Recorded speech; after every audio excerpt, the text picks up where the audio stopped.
necə müaviyə eləyirdi. Deyirlər ki, Şam şəhərində gəlirdi gecələr. Çox sadə bir üsul idi, amma gör necə bunu düşünmüşdülər. Gəlirdi gecələr hər bir uşağa balaca quzu hədiyyə eləyirdi. Uşağın da heyvana görsən məhəbbət olar.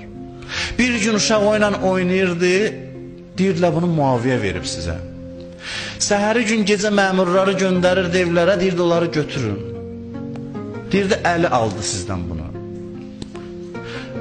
Bu cür nifrət aşılıyırdı Əli əleyhissalama qarşı.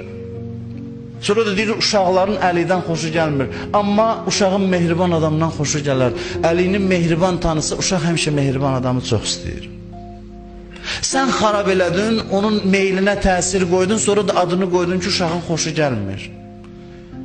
Təbii halda onun Əli əleyhissalama rəğbəti olmalıdır. İndiyəcən Şamda, Dəməşqdə o nasiblər yaşayır ki, Həzrət Əliyə lənət oxuyub, söyüş-söyməyi ibadət bilirlər özlərinə. İndiyəcən onun təsirləri hələ də qalır bu günəcən, nasiblər o cərəyanın içində.